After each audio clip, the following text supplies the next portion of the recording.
Hello everyone, আজকে তোমাদের most demanding একটা ভিডিও নিয়ে এসেছি যে সেলফ হেয়ারস্টাইল কীভাবে করবো। তো আজকে তোমাদের সাথে শেয়ার করবো একটা সেলফ বানের tutorial. Wedding guest makeup look তো অনেকেই ক্রিয়েট করতে পারো, কিন্তু সেলফ হেয়ারস্টাইল অনেকেরই সমস্যা হয়। তো সেরকমই একটা সেলফ বান দেখাবো যে তোমরা নিজেদের হেয়ারে নিজেরা কীভাবে একটা সেলফ বান ক্রিয়েট করতে পারবে। তো ভিডিওটা পুরোটা দেখতে থাকো, আর ভিডিওটা ভালো লাগলে অবশ্যই শেয়ার করো।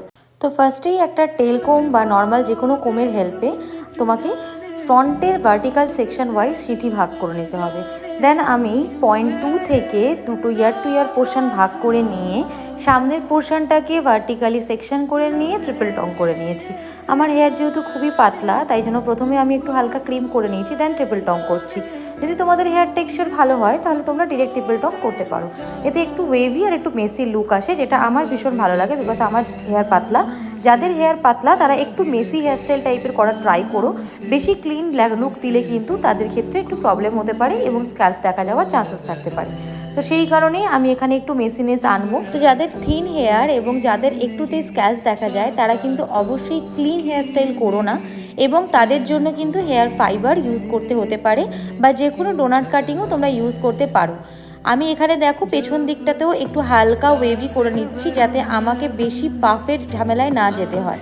তো যারা যারা পাফ অ্যাভয়েড করতে চাও তারা এরকমভাবে পিছন দিকটাকেও একটু ওয়েভি লুক দিতে পারো। যাদের কাছে ওয়েভার নেই বা ট্রিপল টং নেই তারা কিন্তু টংয়ের হেল্পে বা কালারের হেল্পও এই ওয়েভিং লুকটা আনতে পারো। সেটা একটা সেপারেট ভিডিও তোমাদের সাথে শেয়ার করবো যে কীভাবে টংয়ের হেল্পে তোমরা এরকম ওয়েভি লুক ক্রিয়েট করতে পারবে।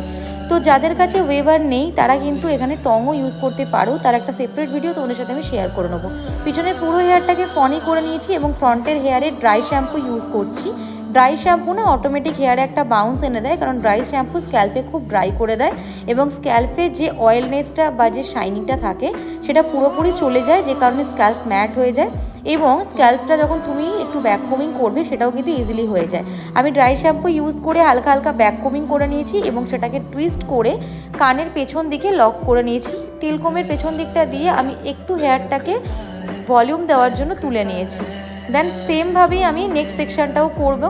তোমরা যারা যারা সেলফ ব্যাককমিং করতে পারো না তারা কিন্তু এই সমস্ত জায়গায় ছোটো ছোটো ফাইবার অ্যাড করতে পারো। ফাইবার কীরকম দেখতে হয় বা কী জিনিস হয় সেপারেট কোনো ভিডিওতে তোমাদের সাথে সেটা নিয়ে আলোচনা করবো। অলরেডি অনেক ভিডিওতে আমি ফাইবার ইউজ করেছি।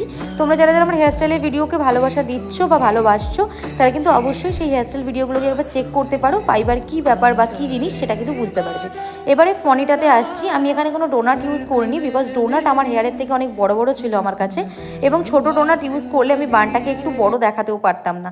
এবং ডোনাটেও না অনেক সময় সমস্যা হয়, ক্লিপ আটকাতে চায় না, ফুল গোজা যায় না। তাই জন্য আমি এখানে হেয়ারটাকে একটু ব্যাককমিং করে নিয়ে একটা গোগোনেটের হেল্পে পুরো হেয়ারটাকে এর ভেতর ঢুকিয়ে নিচ্ছি। এবার এই যে গোগোনেটের হেল্পে আমি হেয়ারটাকে এখানে অ্যাটাচ করেছি, এর মধ্যে আমি কিন্তু কিছু ফাইবারও ঢুকিয়ে নিয়েছিলাম যাতে একটু বাউন্সি দেখায় খোপাটা। দেখো খোপাটা কতটা বড় দেখাচ্ছে। এখানে কিন্তু শুধুমাত্র আমার হেয়ার নয়, কিছু ফাইবারও অ্যাড রয়েছে। তারপর আমি এখানে কিছু ইউপিনের হেল্পে পুরো হেয়ারটাকে লক করেছি।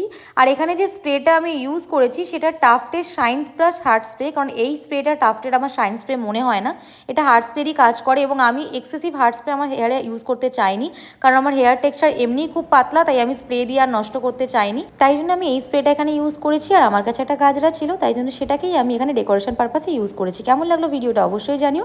এরকম ভিডিও দেখতে হলে পেজটাকে কিন্তু ফলো করে নাও। Thank you.